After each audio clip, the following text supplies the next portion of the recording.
Hello everybody, and a good day to you all. Today I'm talking about Cloak and Dagger, season number 1, episode number 9, Backbreaker. This episode is directed by Jeff Winnow. And here we have, well, this is not a happy episode. Okay, now we have Tyrone, his mother and his father at the police station, and they're telling, the cop is telling Tyrone's mom and dad exactly what happened with their son Billy and his brother, and how he died, and the cop involved, and how Tyrone was there and helped bring this cop in.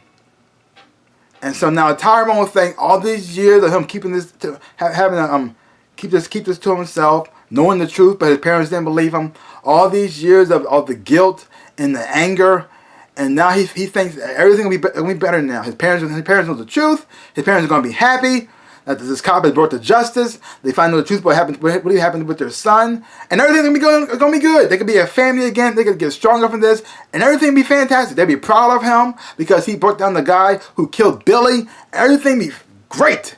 And he looks at his parents, and they look like they are not disappointed, but their life been sucked out of them. And like, you got the mom who kind of retreats, and she doesn't want to speak anymore. The father kind of gets sucked in, and Tyrone says, "What is happening? We stopped the bad guy. Why aren't we happy?" And he felt more alone, more empty than he did before, and now he's even more angry because it's so he say like all this time I'm holding this in, holding all this burden of Billy's death on my back, and we finally got the answers. The bad guy finally got brought down, and this is it. I feel empty. So now he's angry.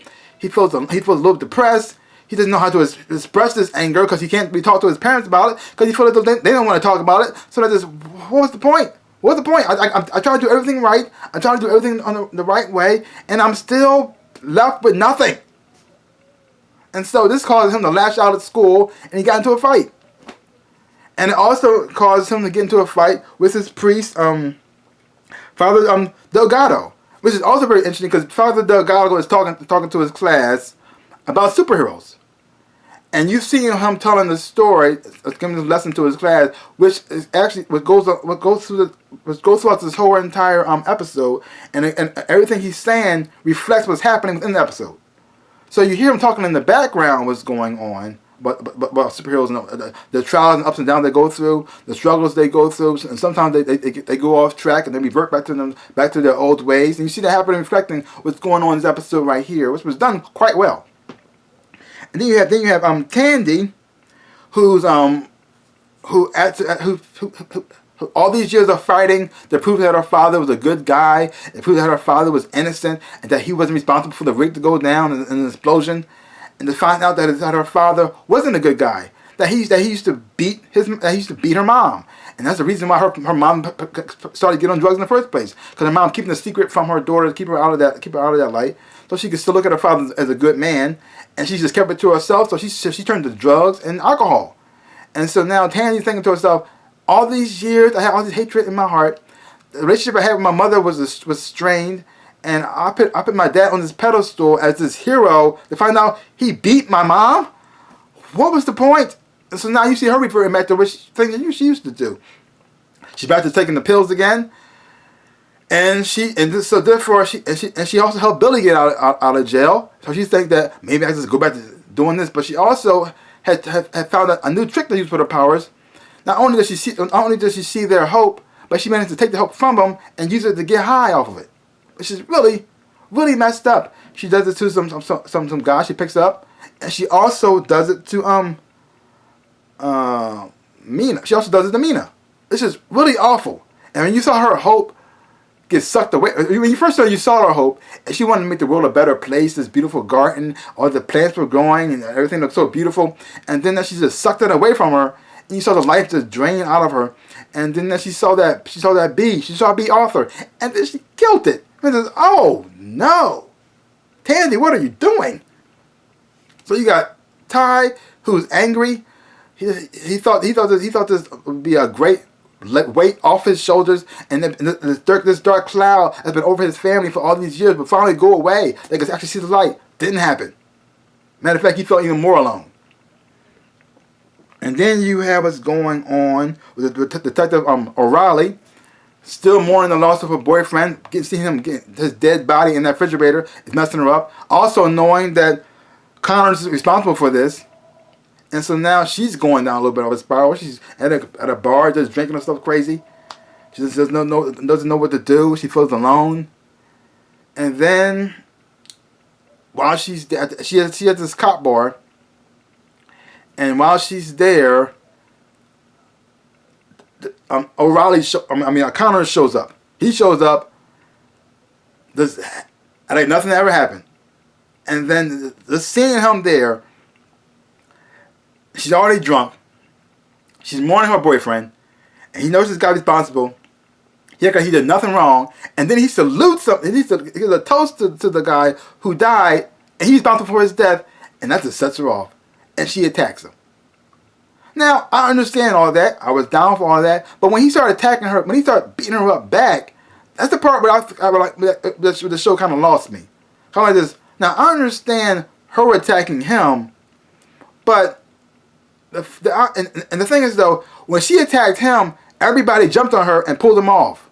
But when he started attacking her back, no one did nothing. I'm thinking to myself, what is happening here? No one stepped in? I mean, I know he's the bad guy. And I know he has a lot of connections.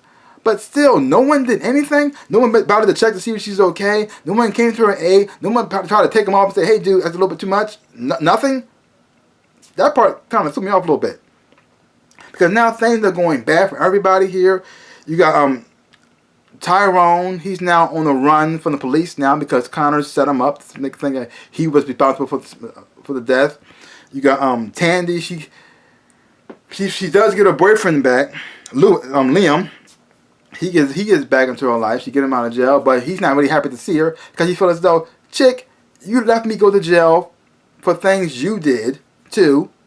I didn't snitch on you, and you didn't bother to get me out. And then she tried to pretty much suck away his hopes, but because of Tyrone, she couldn't do it.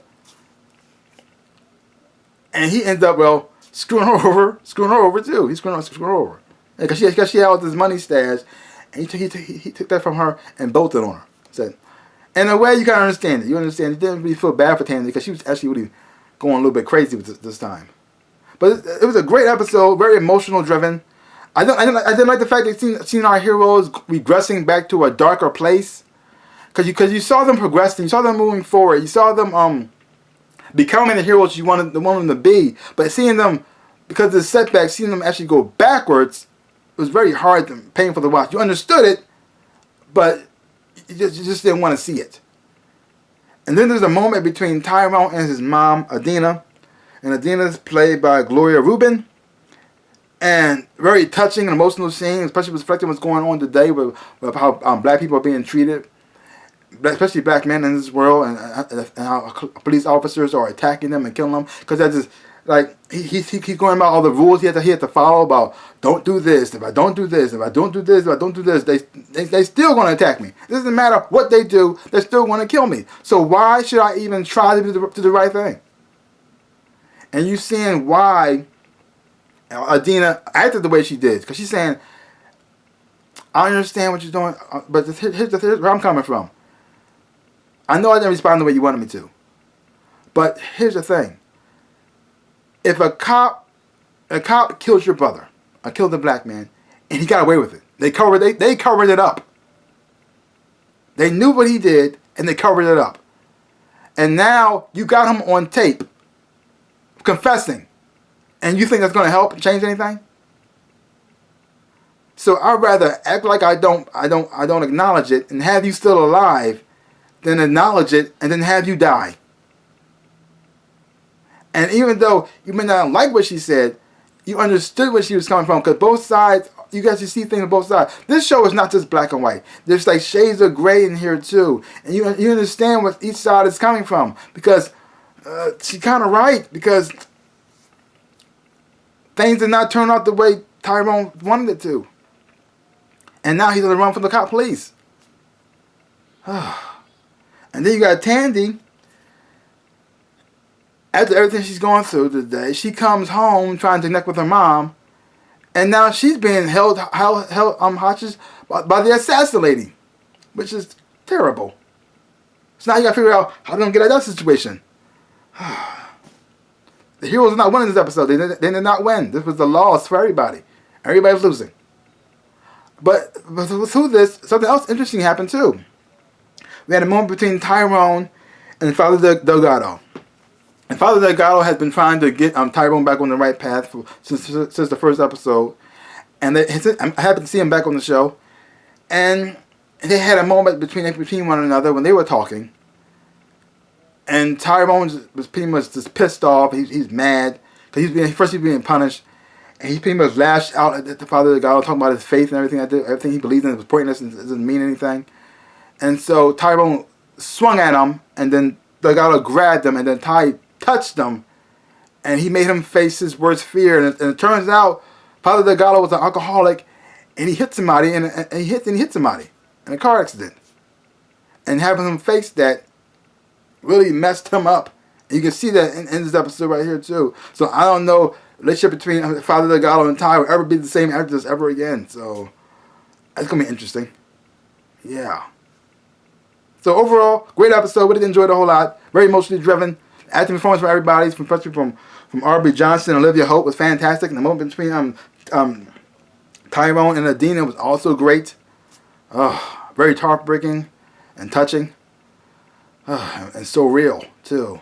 So that's So leave your comments down below. Let me know what you thought about this episode of Cloak and Dagger. You haven't watched it, check it out for yourself. Hope when you watch it you would enjoy, have fun watching it too. I mean, this episode was pretty heavy, pretty messed up. There was no winners here.